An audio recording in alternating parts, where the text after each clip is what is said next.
प्यारे बच्चों, welcome to my channel Verma study 2020 बुकलाना। मैं यूपी बोर्ड के क्लास 11 के छात्र छात्राओं के लिए इकोनॉमिक्स सब्जेक्ट को हिंदी माध्यम से मैं फुल कोर्स कराऊंगा। यदि आप फुल कोर्स करना चाहते हैं तो मेरे चैनल को सब्सक्राइब कीजिए और बेल आइकन को प्रेस करना न भूलें, ताकि जो भी वीडियो मैं अपलोड करूं उसका नोटिफिकेशन आपको सबसे पहले मिल सके। प्यारे बच्चों, भारतीय अर्थव्यवस्था के विकास में आधारिक संरचना चैप्टर 8 चल रहा है, जिसमें आज 5वां वीडियो है, पार्ट 5 है। इससे पहले 4 वीडियो डाला जा चुका है। अगर उसे आप नहीं पढ़े हैं तो निवेदन है, रिक्वेस्ट है कि आई बटन को क्लिक करके उसे पहले पढ़ लें। और इस समय अभ्यास के प्रश्नोत्तर चल रहा है। आज हम लोग क्वेश्चन 7 से क्वेश्चन 11 तक के आंसरों को समझेंगे। मैं पहले भी बताता आ रहा हूँ कि किसी चीज़ के उत्तर को या उसके बारे में रटना नहीं है, समझना है। देखिए, जो व्यक्ति या जो स्टूडेंट समझता है वो भूलता नहीं है, और जो रटता है वो भूल जाता है। और समझने से ये फ़ायदा है कि आपके लिए हमेशा हमेशा के लिए याद हो जाता है। तो आइए हम लोग देखते हैं। क्वेश्चन 7 है, विद्युत उत्पादन के 3 बुनियादी स्रोत कौन कौन से हैं। क्वेश्चन को कई बार पढ़ते हैं ताकि उसके पूरे भाव को समझ में आ जाए। अब ये पूछ रहा है कि जो बिजली उत्पादन होता है वो किन किन चीज़ों से होता है। मुख्य रूप से 3 स्रोत बताने हैं जिससे बिजली के उत्पादन किया जाता है। तो देखिए, 3 स्रोत है। पहला, जल। जल से बिजली तैयार होती है। बांध के द्वारा, झरने के द्वारा, जलप्रपात के द्वारा पानी को तेजी के साथ गिराया जाता है और उसके ऊर्जा को इकट्ठा किया जाता है, जो जल विद्युत कहलाता है। भारत में जो कुल विद्युत है उसका 28% अंश, मतलब 28% जल और वायु के प्रयोग करके उत्पादित किया जाता है। वायु से भी विद्युत ऊर्जा तैयार होती है, लेकिन ये नाम मात्र का है। जल से बहुत ज़्यादा तैयार होता है। तो एक स्रोत हो गया जल, जल से बिजली तैयार होती है। दूसरा है तेल, गैस और कोयला। तेल का मतलब यहाँ खनिज तेल से है, गैस का प्राकृतिक गैस और कोयला। इन तीनों में भी कोयला सबसे ज़्यादा यूज होता है। 55% कुल ऊर्जा का जो उपभोग होता है उसका 55% कोयला से ही मिलता है। तो तेल और गैस और कोयला से जो ऊर्जा मिलती है, जो बिजली तैयार होती है, उसे हम कहते हैं तापीय ऊर्जा। भारत में कुल ऊर्जा उत्पादन का 70% तापीय ऊर्जा से प्राप्त होता है। देखिए, जल से अभी बताया गया कि 100 में 28% और ये 100 में 70% कोयला से, गैस से और तेल से उत्पादित होता है। तो जल से जो बिजली तैयार होता है उसे हम कहते हैं जल विद्युत। तेल, गैस और कोयला से जो बिजली तैयार होता है उसे कहते हैं तापीय विद्युत या तापीय ऊर्जा। तीसरा जो है वो है रेडियोधर्मी तत्व। रेडियोधर्मी तत्व जैसे यूरेनियम, थोरियम, क्रोमियम, और इससे जो बिजली तैयार होती है उसे हम कहते हैं परमाणु ऊर्जा। ये कुल ऊर्जा का मात्र 2% जो है परमाणु ऊर्जा का उत्पादन होता है, जबकि विश्व के पूरे औसत देखा जाए तो 13% होता है परमाणु ऊर्जा से बिजली तैयार। तो आपने देखा कि 3 स्रोत है, जल, दूसरा तेल, गैस और कोयला, तीसरा रेडियोधर्मी तत्व। अब अगला प्रश्न है, संचारण और वितरण हानि से आप क्या समझते हैं। संचारण, इसको संप्रेषण भी कहते हैं।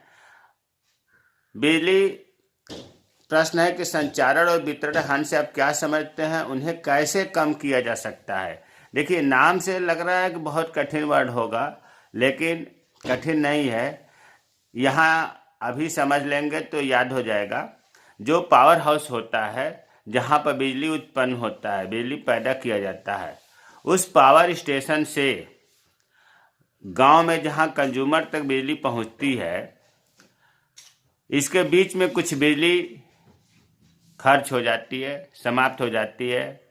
कहने का मतलब यह है कि जो पावर स्टेशन पर बिजली जितना तैयार होता है उतना पूरा का पूरा उपभोग कंज्यूमर नहीं कर पाता, उपभोक्ता नहीं करता है। तो बिजली खर्च कहाँ होती है, कुछ हिस्सा तो पावर हाउस के या पावर स्टेशन की सहायक इकाइयों द्वारा किया जाता है। भाई, उसमें भी मशीनें चल रही हैं पावर स्टेशन पर, तो वो मशीन भी तो कुछ बिजली खाती होगी। तो पावर स्टेशन की सहायक इकाइयों द्वारा, यही कहिए कि पावर स्टेशन में भी बिजली कुछ व्यय हो जाती है, और इसके साथ साथ पावर स्टेशन से और उपभोक्ता तक जब बिजली जाती है तो इसके बीच में भी संप्रेषण में कम्युनिकेशन का ये एक हिस्सा खत्म हो जाता है। रास्ते में भी कुछ न कुछ बिजली खत्म होती है, केबल में, तार में। और बिजली चोरी भी एक समस्या है। बिजली भी कुछ लोग बिना कनेक्शन के चुरा लेते हैं, कटिया फंसा करके। तो ये जो जितना उत्पादन हुआ और उपभोक्ता को जितना मिला, इसके बीच में जो बिजली खर्च हो गई, जितना बिजली कम हुआ उपभोक्ता तक पहुंचने में, उसे ही कहा जाता है संचारण और वितरण हानि। मतलब संप्रेषण और वितरण में जो हानि हुई है, आपको 3 स्रोत बताया गया हानि का। एक बताया गया कि पावर स्टेशन की इकाइयों द्वारा किया जाता है, दूसरा बताया गया कि बिजली के संप्रेषण में भी कुछ खत्म होता है, तीसरा बताया गया कि बिजली की चोरी भी होती है। इन्हीं तीनों से जो बिजली कम होती है उसे ही कहा जाता है संचारण और वितरण हानि। अच्छा, इसका उपाय क्या है? कम करने के उपाय भी पूछ रहा है। तो देखिए, पहला उपाय तो यह है कि कंडक्टर्स का उचित आकार, जो कंडक्टर्स लगता है बिजली को कंट्रोल करने के लिए, उसको लगाना चाहिए। दूसरा है उचित लोड प्रबंधन। जितने गांव में ज़रूरत है उतने लोड दिया जाए ताकि कोई चोरी न करे, किसी को दिक्कत ना हो। मीटर लगाया जाए घर घर में ताकि पता चल जाए कि कितना कौन खपत कर रहा है, यूज कर रहा है। और वितरण कार्य का निजीकरण किया जाए। गवर्नमेंट सेक्टर से बहुत ही बिजली की हानि हो रही है, घाटे में हो रहा है, इसलिए इसे निजीकरण किया जाए। उत्पादन और वितरण का कार्य निजी व्यक्तियों को दिया जाए। ऊर्जा अंकेक्षण का आयोजन, ऊर्जा की डिजिटल रीडिंग लगाया जाए ताकि पता चले कि कितनी ऊर्जा उत्पन्न हुई और कितना कंज्यूमर तक पहुंचा। तो ये जो है इसके 4-5 संचारण और वितरण हानि को कम करने के उपाय है। अगला प्रश्न है, ऊर्जा के विभिन्न गैर व्यावसायिक स्रोत कौन कौन से हैं?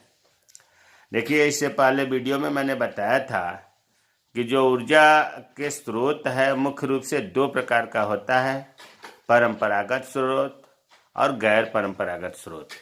परंपरागत स्रोत भी 2 भागों में बटा है, व्यावसायिक स्रोत और गैर व्यावसायिक स्रोत। व्यावसायिक स्रोत में आपको बताया गया कि कोयला है, पेट्रोलियम पदार्थ है, गैस है इत्यादि। और गैर व्यावसायिक स्रोत में बताया गया था कि जलाऊ लकड़ी, जिसे हम ईंधन लकड़ी कहते हैं, कृषि का कूड़ा कचरा, सूखा गोबर जिसे हम उपला कहते हैं, ये सब गैर व्यावसायिक है। गैर व्यावसायिक इसलिए कहा जाता है कि ये प्रकृति से या जंगलों से हमें निःशुल्क मिलते हैं, इनकी कोई कीमत नहीं होती है, इसलिए इन्हें गैर व्यावसायिक स्रोत कहा जाता है। तो हमें उम्मीद है कि गैर व्यावसायिक स्रोत आप समझ गए होंगे कि जिसका हम फ्री में पाते हैं, जिसका उपयोग ज़्यादातर घरेलू या परिवार में किया जाता है, वो गैर व्यावसायिक स्रोत है। अगला प्रश्न है, इस कथन को सही सिद्ध कीजिए कि ऊर्जा के पुनर्नवीनीकृत स्रोतों के इस्तेमाल से ऊर्जा संकट दूर किया जा सकता है। मतलब ये कह रहा है कि जो ऊर्जा के पुनर्नवीनीकृत स्रोत हैं उनसे क्या ऊर्जा संकट दूर किया जा सकता है। यहाँ सबसे पहले तो यही समझना है कि ये पुनर्नवीनीकृत क्या है। देखिए, इसके ढेर सारे नाम हैं। पुनर्नवीनीकृत को ही हम गैर परंपरागत भी कहते हैं, इसी को नवीकरणीय भी कहते हैं, इसी को विश्वसनीय संसाधन भी कहते हैं। देखिए, नामों से भी आप अर्थ निकाल सकते हो। वैसे हमने बताया था कि ऊर्जा के जो संसाधन हैं 2 प्रकार के होते हैं, परंपरागत और गैर परंपरागत। यहाँ गैर परंपरागत की बात हो रही है। इसका एक और नाम है पुनर्नवीनीकृत। इसका मतलब यह हुआ कि इसका हम पुनर्निर्माण कर सकते हैं, नवीन कर सकते हैं, नया कर सकते हैं, अर्थात ये समाप्त नहीं होगा। नवीकरणीय, इसका पुनर्नवीनीकृत और नवीकरणीय एक ही अर्थ होगा, अर्थात इसके जो स्रोत हैं या जो संसाधन है वो समाप्त नहीं होगा। अरे भाई सोलर एनर्जी है, जब तक ब्रह्मांड रहेगा, जब तक ब्रह्मांड में सूर्य रहेगा, सोलर एनर्जी मिलती रहेगी। पवन ऊर्जा कभी नष्ट नहीं होगा। अर्थात ये नवीकरणीय मतलब ये नवीन होते रहेंगे, ये समाप्त नहीं होंगे। इसीलिए इन्हें अक्षयी संसाधन भी कहा जाता है, जो नष्ट समाप्त नहीं होंगे। विश्वसनीय संसाधन, इन पर विश्वास है, डर नहीं बना है, जबकि इसका उल्टा परंपरागत वाला कभी भी समाप्त हो सकते हैं, तो इसे कहा जाता है विश्वसनीय संसाधन। तो हमें उम्मीद है कि गैर परंपरागत अगर याद है आपको तो ये चीज़ें भी समझ में आ गया होगा, क्योंकि इससे पिछले वीडियो में मैं परंपरागत स्रोत और गैर परंपरागत स्रोत में मैं अंतर बताया था कि परंपरागत स्रोत जो है औद्योगिक क्षेत्र में उत्पन्न होता है, गैर परंपरागत स्रोत जो है ये भी औद्योगिक क्षेत्रों में होता है लेकिन बहुत कम होता है। पुनः परंपरागत स्रोत में बताया गया था कि समाप्त हो जाते हैं, गैर परंपरागत में बताया गया था कि समाप्त नहीं होते हैं। इसके उदाहरण सौर ऊर्जा, पवन ऊर्जा, भूतापीय ऊर्जा, बायो ऊर्जा, ज्वारीय ऊर्जा, जो सूर्य से मिलता है उसे सौर ऊर्जा, जो हवा से मिलता है उसे हवा ऊर्जा, भूतापीय ऊर्जा, जो जमीन के गर्म जल से स्रोतों से मिलता है उसे भूतापीय ऊर्जा कहते हैं, जो गोबर से कंपोस्ट से जो ऊर्जा मिलता है उसे बायो ऊर्जा कहते हैं, जो समुद्र के ज्वार भाटा से मिलता है उसे ज्वार ऊर्जा कहते हैं। तो यह सही है। प्रश्न है कि क्या यह सही है कि इससे ऊर्जा संकट दूर किया जा सकता है? तो इसका उत्तर होगा हाँ, इनके प्रयोग से ऊर्जा संकट दूर किया जा सकता है। इसके पक्ष में कुछ तर्क है। पहला तो यह है कि अनवीकृत साधन मतलब परंपरागत साधन, इसका उल्टा जो समाप्त हो जाते हैं, क्षयशील है और कभी भी समाप्त हो सकते हैं। भाई कोयला, पेट्रोल, गैस जमीन से निकल रहा है, जो परंपरागत साधन आते हैं तो वो तो समाप्त हो सकते हैं, लेकिन ये जो है गैर परंपरागत, ये इसको पुनर्नवीनीकृत साधन भी कहते हैं, ये कभी समाप्त नहीं होगा। जैसे सौर ऊर्जा, पवन ऊर्जा, अभी जो उदाहरण हमने पढ़ा है।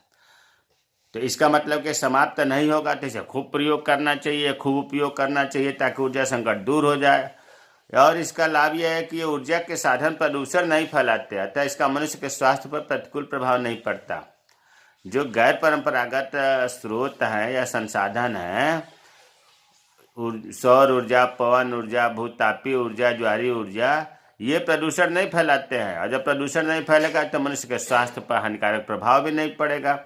जबकि उसको उल्टा जो परंपरागत साधन है जैसे कोयला, पेट्रोल, प्राकृतिक गैस, ये सब प्रदूषण फैलाते हैं। तीसरा, ये ऊर्जा का अक्षयी संसाधन है। ये जो है गैर परंपरागत साधन अक्षयी संसाधन, अ का मतलब नहीं, क्षय का मतलब नष्ट होने वाला, ये नष्ट होने वाला नहीं है संसाधन, अतः इनमें लगातार ऊर्जा की आपूर्ति होती रहेगी, और जब नष्ट होने वाला नहीं है तो हमेशा हमें ऊर्जा मिलता रहेगा। तो ये ऊपर जो तर्क दिए गए स्पष्ट है कि इन संसाधनों से अधिकाधिक उत्पादन और प्रयोग करके हम ऊर्जा संकट को दूर कर सकते हैं, लेकिन प्यारे बच्चों, आधुनिक तकनीक के अभाव में इनकी पर्याप्त उपलब्धता तो है, लेकिन हम व्यापक उपभोग नहीं कर पा रहे हैं। अगला प्रश्न है, पिछले वर्ष के दौरान ऊर्जा के उपभोग प्रतिमानों में कैसा परिवर्तन आया है? प्रतिमान, देखिए ऊर्जा तो समझ में आ ही रहा है, उपभोग भी समझ में आ रहा है, प्रतिमान नहीं समझ में आ रहा होगा। प्रतिमान का मतलब ये हुआ, या ऊर्जा के उपभोग प्रतिमान का अर्थ ये हुआ कि ऊर्जा का कितने प्रतिशत किस क्षेत्र में उपयोग हो रहा है। किस क्षेत्र का मतलब कितना घरेलू क्षेत्र में हो रहा है, कितना उद्योग क्षेत्र में हो रहा है, कितना कृषि क्षेत्र में हो रहा है। तो कितना हो रहा है इसी को प्रतिमान कहते हैं। ये पूछ रहा है कि पिछले वर्षों के दौरान ऊर्जा का जो उपभोग हुआ वो प्रतिमानों में कैसे परिवर्तन आया है। मतलब उपभोग प्रतिमानों का अर्थ हुआ कि ऊर्जा का कितना प्रतिशत किस क्षेत्र द्वारा प्रयोग किया जा रहा है, घरेलू में कितना हो रहा है, कृषि में कितना हो रहा है, उद्योग में कितना हो रहा है। ऊर्जा के उपभोग प्रतिमान समय समय पर बदलते रहते हैं। जो 10 साल 20 साल पहले जो ऊर्जा का उपभोग हो रहा था जिस क्षेत्र में और जितने मात्रा में, उससे क्षेत्र भी बढ़ा है और प्रतिशत मात्रा भी बढ़ा है। तो वही लिख रहा है कि उपभोग प्रतिमान जो है समय पर बदलते रहते हैं। तो अब आते हैं ऊर्जा के व्यावसायिक स्रोत। अभी पिछले इसमें बताया गया ऊपर कि ऊर्जा के स्रोत दो प्रकार के होते हैं, परंपरागत और गैर परंपरागत। और परंपरागत दो भागों में बंटा होता है, व्यवसायिक स्रोत, गैर व्यवसायिक स्रोत। जबकि गैर परंपरागत स्रोतों का उद्योगों में बहुत कम या ना मात्र होता है। ज़्यादातर व्यवसायिक स्रोत होता है, तो हम व्यवसायिक स्रोत की ज़्यादा जोर देंगे। तो आते हैं परंपरागत स्रोत, जो दो भागों में बंटा है, ऊर्जा के व्यवसायिक स्रोत और गैर व्यवसायिक स्रोत। इसके बारे में देखते हैं। ऊर्जा के व्यवसायिक स्रोत, वर्तमान समय में जो ऊर्जा का कुल उपभोग हो रहा है भारत में, उसका 65% व्यवसायिक ऊर्जा से पूरा होता है। जितना भारत में ऊर्जा का उपभोग हो रहा है परंपरागत स्रोत से, उसका 65% व्यवसायिक ऊर्जा से हो रहा है। और जो ये इसके बाद 35% बचा, 35 में 30% गैर व्यवसायिक स्रोत से हो रहा है, 5% इसके अलावा हो रहा है। इसके अलावा मतलब गैर परंपरागत से हो रहा होगा। तो यहाँ ये याद रखने की बात है, दोनों को तुलना करते चलना है कि ऊर्जा के व्यवसायिक स्रोत का जो उपभोग हो रहा है उसका 65% व्यवसायिक ऊर्जा से पूरा होता है और 30% गैर व्यवसायिक से होता है। अब जो व्यवसायिक स्रोत है 65% तो हो रहा है व्यवसायिक ऊर्जा, इसमें सबसे अधिक कोयला का हो रहा है, कितना परसेंट? 55%। दूसरे नंबर पर तेल है, तेल का मतलब खनिज तेल, 31% हो रहा है। तीसरे नंबर पर प्राकृतिक गैस है, 11%। चौथे नंबर पर जल ऊर्जा है, जो 3% शामिल हो रहा है। तो ऊर्जा के व्यवसायिक स्रोत का नाम लेते ही ये बात दिमाग में आ जानी चाहिए कि भारत में जितना ऊर्जा का उपभोग हो रहा है उसका 65% तो व्यवसायिक स्रोत है। और इस 65% में 55% कोयला, सबसे ज़्यादा। अगर डाटा नहीं याद कर पाते हैं तो इतना याद रखिए कि व्यवसायिक ऊर्जा में सबसे ज़्यादा कोयला से ऊर्जा प्राप्त किया जाता है, जिसे तापीय ऊर्जा कहते हैं। ख है ऊर्जा के गैर व्यवसायिक स्रोत। इसमें आपको बताया गया उदाहरण की जलाऊ लकड़ी। जलाऊ लकड़ी का मतलब कि ईंधन वाली लकड़ी, सूखा गोबर जिसे उपला कहते हैं, कृषि का कूड़ा कचरा, कृषि अवशिष्ट इत्यादि स्रोत इसमें शामिल होते हैं। ये कुल ऊर्जा जो उपभोग हो रहा है उसका 30% इसका हिस्सा है गैर व्यवसायिक स्रोत का। तो ये तो ऊर्जा के उपभोग के प्रतिशत मात्रा रही। अब मेन जो बात क्वेश्चन में पूछ रहा है कि ऊर्जा के उपभोग प्रतिमानों में कैसे परिवर्तन आया है, कितना परिवर्तन आया है, तो उदाहरण से समझते हैं। व्यवसायिक ऊर्जा के उपयोग की क्षेत्रकवार परिवर्तन। व्यवसायिक ऊर्जा में घरेलू क्षेत्र, कृषि क्षेत्र, उद्योग क्षेत्र, अन्य क्षेत्र, परिवहन क्षेत्र का डाटा दिया है। 1953-54 में और 1996-97 में तुलना हो रहा है। देखिए घरेलू सेक्टर में 10% हो रहा था 1953-54 में, 96-97 में 12% हुआ, बढ़ा है, थोड़ा बहुत बढ़ा है, इसे हमने वृद्धि लिख दिया। कृषि देखते हैं, कृषि क्षेत्र में व्यवसायिक ऊर्जा का प्रयोग 1% हो रहा था 1953-54 में, लेकिन 96-97 में 9% हुआ। अर्थात कृषि क्षेत्र में बहुत ही ज़्यादा व्यवसायिक ऊर्जा का उपयोग हो रहा है। अब उद्योग क्षेत्र की बात करें, 1953-54 में 40% हो रहा था और 1996-97 में 42%। वृद्धि हुई है इतने सालों में, लेकिन थोड़ा बहुत हुई है। अन्य सेक्टर की बात करें तो 53-54 में 5% हो रहा था, लेकिन 96-97 में 15% हो रहा, बहुत वृद्धि हुई। परिवहन सेक्टर में 44% हो रहा था, 1996-97 में घट करके 22% हो गया, इसमें कमी हो गई। प्यारे बच्चों, 1953-54 में देखो सबसे ज़्यादा परिवहन क्षेत्र में, परिवहन सेक्टर में बिजली खर्च होती थी, लेकिन 96-97 में सबसे ज़्यादा नहीं हो रही है, सबसे ज़्यादा उद्योग में हो रही है। अर्थात 1953-54 से 1996-97 में जो परिवहन सेक्टर में बिजली कमी हुई है, वही तो कृषि में, उद्योग में, अन्य उद्योगों में बढ़े हैं। तो यहाँ महत्वपूर्ण बात यह है कि परिवहन क्षेत्रों में जो है बिजली या व्यावसायिक ऊर्जा का उपयोग पहले से कम हो रहा है। 1953-54 में देख रहे हो कि 44% दिखा रहा है और 96-97 में 22%, लगभग आधा हो गया, अर्थात कमी हो गई। तो मुझे उम्मीद है कि क्वेश्चन 5, 6 से 11 तक के प्रश्नों का उत्तर समझ में आया होगा। यदि इसमें समझ में कुछ नहीं आया तो कमेंट बॉक्स में कमेंट करें, मैं रिप्लाई करूंगा। मेरे चैनल को सब्सक्राइब कीजिए। जय हिंद, जय भारत।